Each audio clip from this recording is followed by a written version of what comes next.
Departmental पीएसआयचा आता नवीन जी R आलेला आहे। डिपार्टमेंटल पीएसआयची जी परीक्षा आता कॅन्सल झालेली होती ती आता सुरूच राहणार आहे।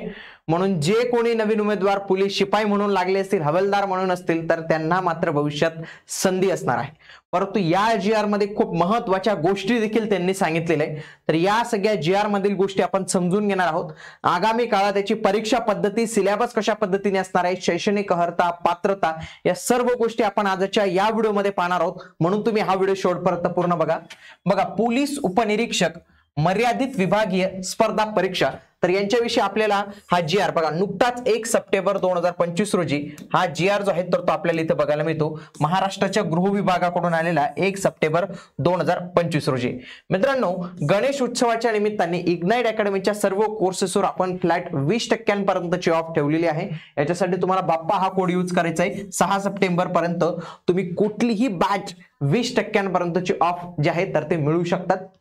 आणि एमपीएससी कंबाईनची पण आपली बॅच जी आहे लाईव्ह प्लस रेकॉर्डेड आपल्या ऍप्लिकेशनवर सुरू आहे, ती तुम्ही नक्की जॉईन करू शकतात। प्रिलिम आणि प्रिलिम प्लस मीन्स अशा दोन्ही स्वरूपाची बॅच अवेलेबल आहे। बघा, जी आर मध्ये काय सांगितलेले आहे की महाराष्ट्र पोलीस दलातील पोलीस शिपाई ते सहाय्यक पोलीस उपनिरीक्षक या पदावरील कर्मचाऱ्यांना गतिमान पदोन्नती देण्याची संधी उपलब्ध करून देण्यासाठी मर्यादित विभागीय स्पर्धा परीक्षा लिमिटेड डिपार्टमेंटल कॉम्पिटिटिव्ह एक्झामिनेशन अंमलबजावणी करण्यात येत होती। तथापि या विभागाच्याच 25/2/2022 च्या जी आर नुसार ही जी आहे परीक्षा रद्द करण्यात आली होती। बघा, हा 2022 चा इथं जी आर आपल्याला पाहायला मिळतो। आणि याच जी आर मध्ये त्यांनी काय सांगितलेलं होतं की याच्या पुढे बघा 2023 नंतर मागणी पत्र पाठवण्यात येणार नाही आणि याच्या नंतर ही परीक्षा जी आहे तर ती घेण्यात येणार नाही। याच्यासाठी त्यांनी फॉर्म्युला ठेवला होता की 50% सरळ सेवेने आणि 50% जे आहे तर ते प्रमोशनने, डिपार्टमेंटच्या प्रमोशनने भरायचे, परीक्षा घ्यायची नाही। अप्पर पोलीस महासंचालक आस्थापना पोलीस महासंचालक महाराष्ट्र राज्य यांचे कार्यालय मुंबई यांनी 3/10/2023 रोजीच्या पत्राद्वारे मर्यादित विभागीय परीक्षा पुन्हा सुरू करण्याचा प्रस्ताव शासनाला सादर करण्यात आलेला होता। आणि त्याच्यानुसार पुन्हा आता ही परीक्षा सुरू करण्याचा निर्णय घेतला असून सर्वकष मार्गदर्शन तत्वे विहित केलेली आहेत। म्हणजे काय की डिपार्टमेंटल परीक्षा आता सुरूच राहणार आहे। बघा, महाराष्ट्र लोकसेवा आयोगामार्फत एमपीएससी मार्फत पोलीस शिपाई ते सहाय्यक पोलीस उपनिरीक्षक या संवर्गात पात्र उमेदवारांसाठी घेण्यात येणारी पोलीस उपनिरीक्षक या पदासाठीची मर्यादित विभागीय स्पर्धा परीक्षा या विभागाच्या निर्णयानुसार आता जी आहे तर ती पुन्हा सुरू करण्यात येत आहे। आणि याचा आता पॅटर्न असणार आहे 50-25-25। तर हे पॅटर्न कशा पद्धतीने असणार आहे ते समजून घ्या। बघा, महाराष्ट्र लोकसेवा आयोगामार्फत सरळ सेवा भरती, त्यात तुम्ही म्हणाले सरळ सेवा भरती महाराष्ट्र लोकसेवा आयोगामार्फत कधीपासून गेली? मित्रांनो, ही जी कंबाईनची आपली एक्झाम होत असते ना,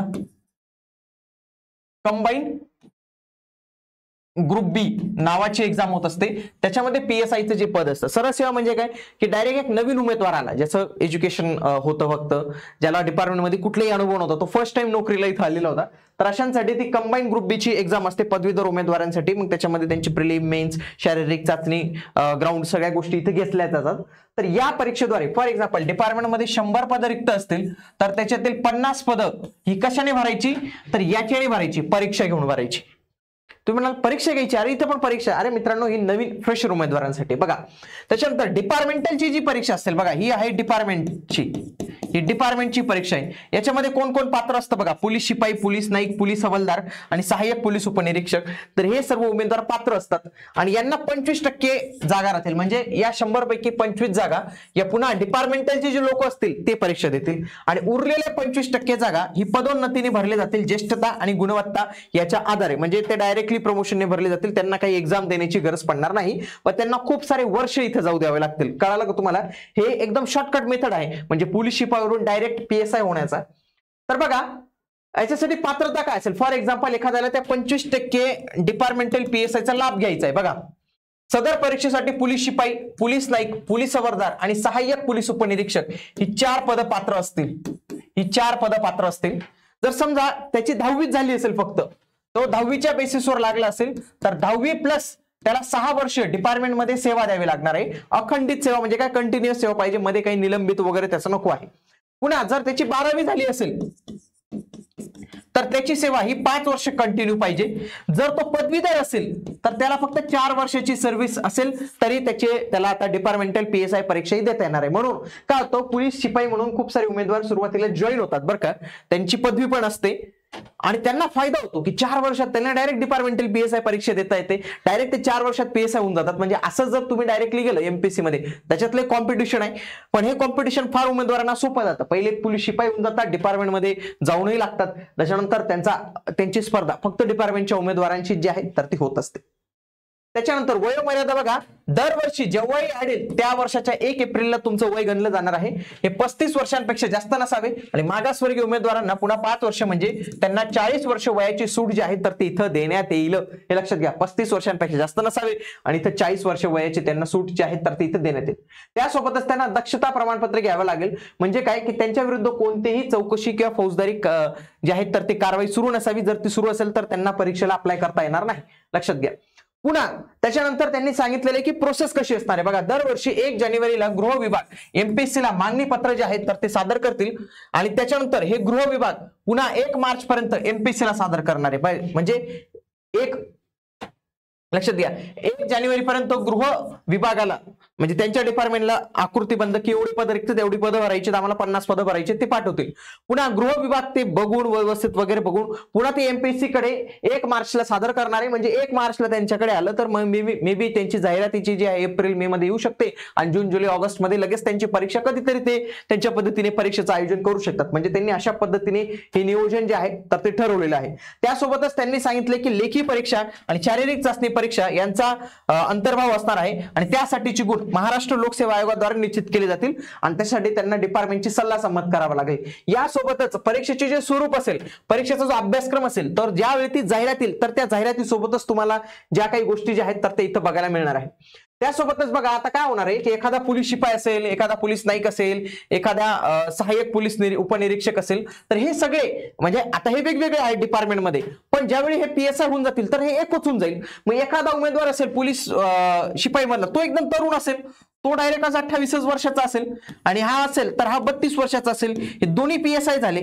आता या दोघांची सेवा ज्येष्ठता कशी ठरवायची, सिनियरिटी कशी ठरवायची तर ते इथं महत्त्वाचं ठरणार आहे। तुम्ही म्हणाल की अरे 32 वर्षावाला सिनियर ठरेल, नाही, इथं सिनियर तसा नाही ठरवला जाणार, लक्षात घ्या। सिनियर तसा ठरवला जाणार नाही किंवा एखाद्याची सेवा डिपार्टमेंटमध्ये 10 वर्षाची आहे आणि एखाद्याची 6 वर्ष आहे तर सिनियरिटी कशी ठरवायची PSI झाल्यावर, म्हणजे लक्षात आलं का तुम्हाला, जेव्हा तुमची डिपार्टमेंटल परीक्षा होऊन जाईल तुम्ही PSI होऊन जाणार त्यानंतर तुमची सिनियरिटी कशी ठरवायची बघा। सिनियरिटीसाठी त्यांनी काय एक फॉर्म्युला तयार केलेला आहे, 70-30 चा फॉर्म्युला तयार केलेला आहे त्यांनी। हे 70 गुण जे तुम्हाला MPSCच्या ज्या डिपार्टमेंटलच्या परीक्षेत मिळालेले होते ते गुण आणि त्याच्यानंतर MPA महाराष्ट्र पोलीस अकॅडमी मध्ये जे तुम्हाला गुण मिळतील तर त्याच्याद्वारे तुमची लिस्ट तयार केली जाणार आहे। सेवा ज्येष्ठता यादी ही त्याच्याप्रमाणे डिफाईन केली जाणार आहे। तुम्ही आधी किती डिपार्टमेंट मध्ये सर्व्हिस दिली होती त्याला महत्व नाही, ते डायरेक्ट निघून जाणार बघा।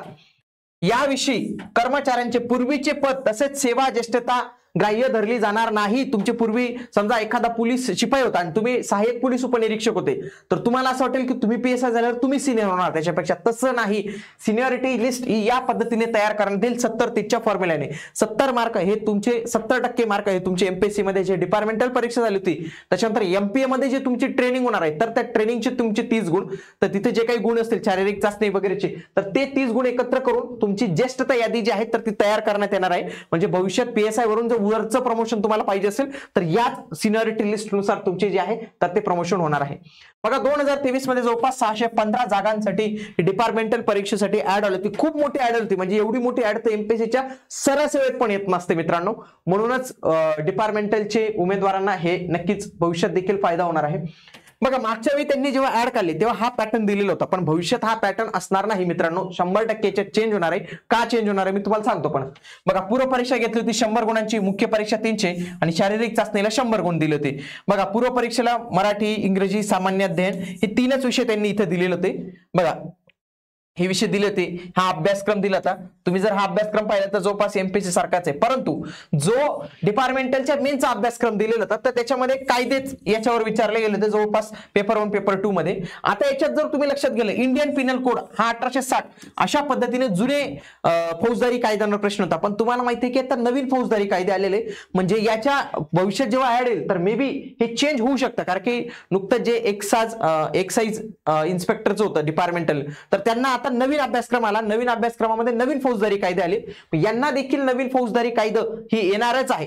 म्हणजे हे जे जुने अभ्यासक्रमावर होतं Indian Pinal code 1860 may be तो रद्द होऊन नवीन जे फौजदारी कायदे तर त्या अभ्यासक्रमाचा समावेश एमपीएससी करू शकते. आता मेन अभ्यासक्रम काय असणार आहे हे जेव्हा जाहिरात येईल तर त्याच वेळी, कारण की त्यांनी तशा GR मध्ये तशा स्पष्ट सूचना ज्या आहेत त्या केलेल्या आहेत. तुमच्या परिवारात तुमच्या ओळखींमध्ये जर कोणी PSI बनायचं असेल त्याला आणि पदवीधर असेल तर त्यांनी नक्की ही आपली एमपीएससी कंबाईन ग्रुप बी ची बॅच त्यांनी नक्की जॉईन केली पाहिजे. प्रिलिम प्लस मेन्स सगळ्या गोष्टींचा एक समावेश आहे, तर ती बॅच नक्की जे आहे तर ते जॉईन करू शकतो. त्यासोबतच इग्नाइट अकॅडमीचे दर्जेदार कोर्सेस आता विविध स्ट्रीम मध्ये उपलब्ध आहे. तुमच्या परिवारात जर कोणी शालेय विद्यार्थी असेल, कोणी 5वीला असेल, 4थीला असेल, तर नवोदयची नावाची परीक्षा असते, तर ती दिल्यावर तुमचं मोफत शिक्षण होतं. त्याच पद्धतीने स्कॉलरशिपची परीक्षा असते 5वीची 8वीची, तर त्याची देखील आता आपण संपूर्ण तयारी करून घेतो. त्यासाठी आपला इग्नाइट पाठशाला नावाचा उपक्रम आहे, तर त्याला तुम्ही नक्की जॉईन करून ठेवा. भेटूया आता आपण पुढील व्हिडिओमध्ये. तोपर्यंत जय हिंद, जय महाराष्ट्र, धन्यवाद.